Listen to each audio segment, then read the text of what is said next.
안녕하십니까. 오늘은 아스피린에 대해서 한번 다뤄볼 거고요. 아스피린에 대해서 뭐 구체적으로 다루거나 그런 건 아니고 심혈관계 질환 예방에 좋은데 왜 판매를 안 하나 음모론을 제기하는 분이 계셔가지고 거기에 대해서 간단하게 한번 말씀드려 보려고 합니다.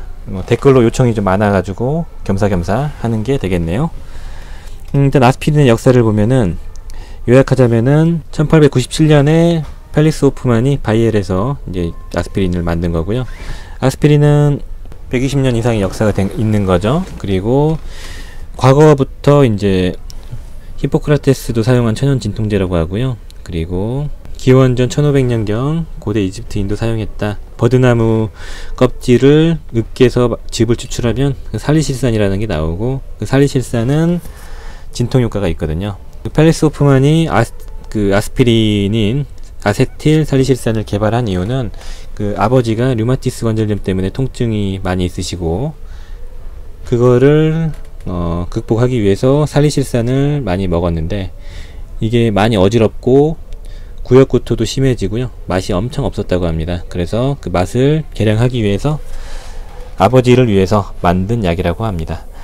그 살리실산에다가 그 아세틸기를 붙여가지고 아세틸 살리실산을 만든 겁니다.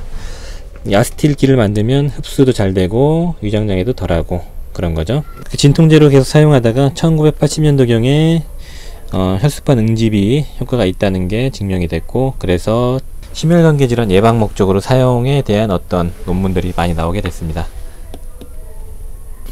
그렇다면은 제가 왜 이 아스피린에 대해서 다시 다루냐면은 그 모 유튜브 방송에서 그 유명하신 그분께서 아스피린은 무조건 효과가 좋은데 왜 안 파냐 음모론을 제기하셨거든요.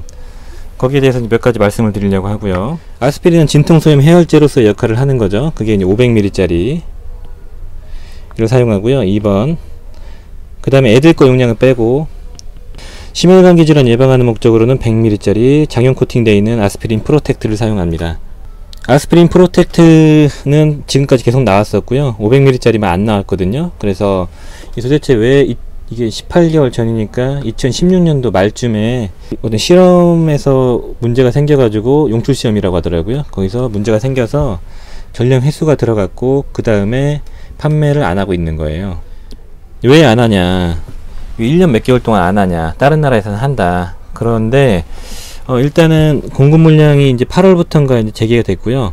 여기 보시면은 인도네시아에서 생산되던 아스피린 용출 기준 미달로 자진 회수가 들어가고 1년 8개월 동안 유통되지 않다가 10일부터 지난달 8월 10일부터 재개됐다.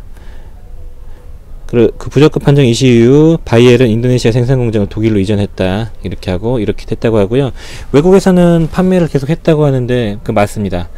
그런데 우리나라는 판매를 안 했거든요. 그런데 제 생각에는 바이엘이 자꾸 외국에 있는 공장을 현지로 이전을 하고 있거든요. 그러면서 용출 시험이 문제가 되면서 현지로 이전하는 이슈가 겹치면서 얘들이 한국에는 신경을 별로 안 쓴 것 같아요. 한국으로 들어온 물량의 그 바이엘 아스피린이 문제가 생겼던 거거든요. 그러면서 그 외국에 있는 물량을 한국으로 도입하면 되는데 얘들이 돌리진 않은 겁니다. 그래서 제 생각에는 한국 시장에 대한 어떤 매력을 못 느낀 건지 신경을 안 쓴 거죠. 나쁜 놈이 맞는 것 같습니다. 그리고 최근에 아달라트 오로스라는 그 혈압약도 바이엘 제품인데 그 제품도 계속 품절이에요. 인도네시아 공장을 뭐 독일로 이전하면서 품절이 걸린 거거든요. 그런 식으로 아스피린만 문제가 된 게 아니고 바이엘에 있는 제품들이 지금 속속 품절이 되고 있거든요. 그런 걸 따져보면은 이 진통제가 뭐 제약회사들이 뭐 로비나 공격을 해서 이 좋은 아스피린을 판매하지 말라고 한 건 아닌 것 같고 신경을 안 썼다, 이 정도로 보면 될 것 같습니다. 그리고 여기 보시면은 20T당 사이가가 380원 인상했거든요. 아스피린을 왜 안 파냐고 주장했던 그 유튜브 방송에서는 아스피린이 한 알당 100원 꼴이라고 했거든요. 20알 들어있는 거면은 2,000원 밖에 안 하고 너무 싸고 좋다고 하셨는데 그거는 이제 잘못 알고 계시는 거. 외국 가격 기준이고요. 한국은 호갱이잖아요. 국제 호갱이었기 때문에 사입가가 거의 3,000원대에 육박했어요. 그래서 판매가가 20알짜리가 4,000원 이상이었습니다.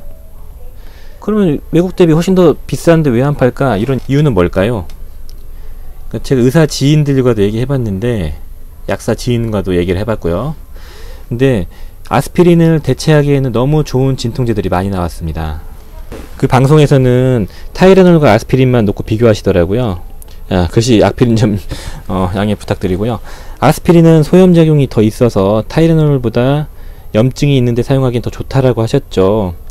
타이레놀은 그 대신에 위장장애가 덜하기 때문에 염증이 없는 통증에는 타이레놀이 좋다 이렇게 말씀하셨는데요. 맞는 말씀이시고요.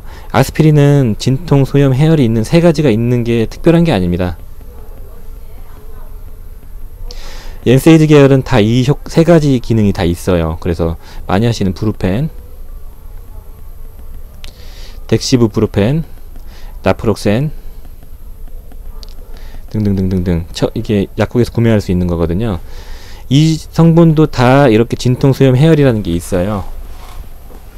그리고 진통 효과가 아스피린만큼 약하지도 않습니다. 아스피린에 대한 수요가 많이 떨어졌어요. 제가 약국에 있어봐도 아스피린은 거의 안 찾거든요. 타이레놀, 게보린, 펜잘 이런 걸 먹고 거기에 이제 좀 아시는 분들 덱시부프루펜이나 나프록센지를 드시는데 이 제품들은 그 아스피린 대비 단점도 있지만 장점이 많거든요. 일단은 위장장애가 훨씬 덜하고요. 일반적으로 용량마다 다르겠지만요. 그리고 이 제품들은 브루펜, 덱시부프루펜, 나프록센 이런 제품들은 그 위장관 출혈이나 그 혈관 출혈에 대한 위험성이 훨씬 덜합니다. 아스피린은 오래 드시면 혈관 출혈의 위험성이 있거든요. 조심하셔야 됩니다. 그래서 의사분들도 그걸 인식하시고 아스피린 처방을 하지 않아요. 거의 그 의사들도 예전에는 아스피린 처방을 했지만 뭐 돈이 안 돼서 하는 게 아니에요. 더 좋은 게 많이 나왔기 때문입니다. 진통제가. 아스피린은 오래된 진통제고 안전하지만 그 위장관 출혈 제외하고 그 혈관 출혈이 되게 위험할 수 있거든요. 거기에 대한 이제 자료는 좀 보여드릴 건데 그것 때문에 아스피린은 예전만큼 쓰지 않습니다. 그렇기 때문에 그런 거지 뭐 제약회사의 로비 압력 그런 것 때문에 그런 것 같지는 않습니다. 일반 의약품이라 안전한데 왜 안 파냐 자꾸 안전한 약이다 이렇게 하시더라고요. 일반 약이라고 무조건 안전하지는 않습니다. 특히 아스피린 같은 경우는 출혈의 위험성이 워낙 강하기 때문에 잘 알고 드셔야 되는 거죠. 아스피린 프로텍트 같은 경우는 왜 조심해야 되냐, 심혈관계 질환 예방하는 이 제품을 왜 조심하셔야 되냐를 제가 보여드릴게요. 항암 효과 있고 심혈관계 질환 예방해주는 아주 좋은 효과가 있죠. 있는 것 같습니다. 심혈관계 질환 예방해주는 거는 100% 이제 거의 검증이 된 거고요. 항암 효과는 좀 더 검증을 해야 되지만 논문이 많이 나와 있더라고요. 근데 왜 안전할 수 없냐 보시면은 이 신문 약업신문이라고 약사들 많이 보는 기사인데 여기 보시면은 이 논문도 한번 찾아볼 겁니다. 항응고제인 아스피린은 양날의 검이다. 혈관을 막는 색전 등을 예방하지만 반대로 출혈의 위험이 있기 때문이다. 이제 설계를 옥스퍼드 대학교에서 한 거고요. 이제 심혈관계 질환, 혈관 출혈이 많은 심혈관계 질환 당뇨 환자한테 아스피린은 어떤 영향을 미칠까에 대한 데이터고요. 실험 참가자 15,400명 7.4년 동안 추적.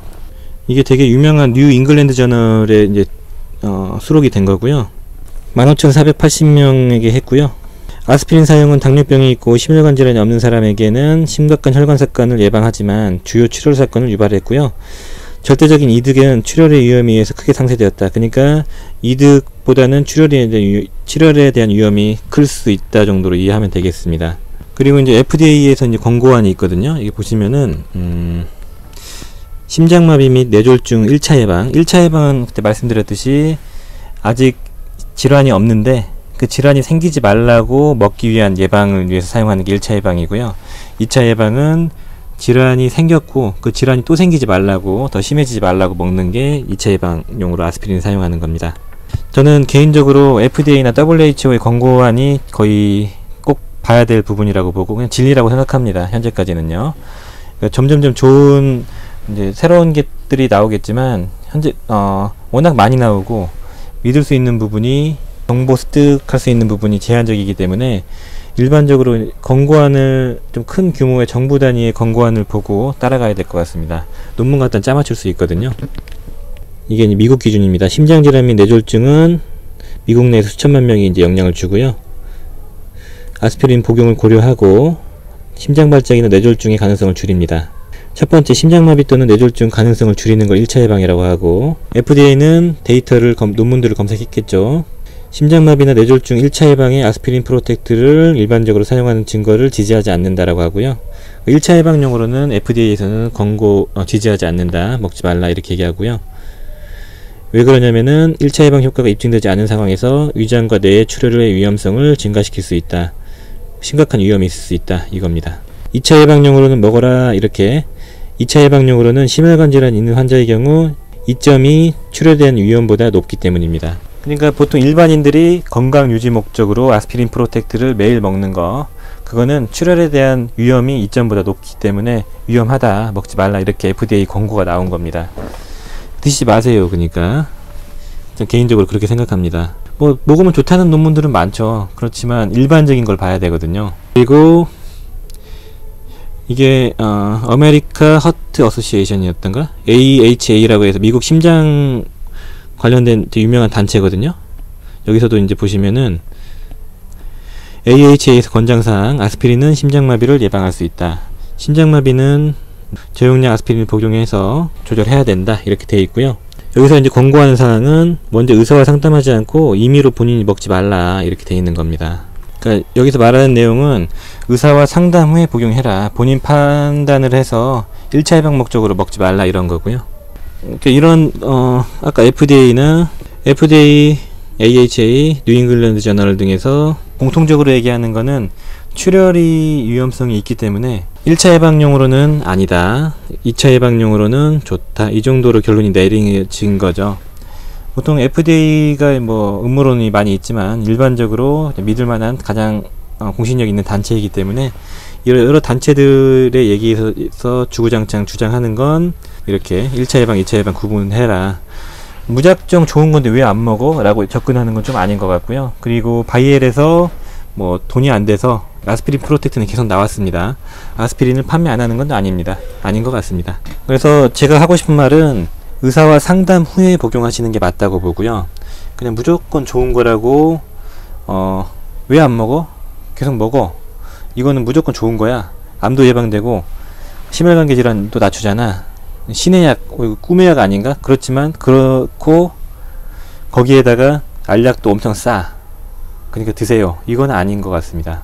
의사와 상담을 하고 먹고 본인이 뭐 예를 들어서 저라면 어느 때 먹냐면은 가족력이 있거나 아니면은 제가 지병이 있을 때 그때 제가 먹을 것 같고요. 또 가족력이나 질환이 없으면 굳이 먹을 것 같지는 않습니다.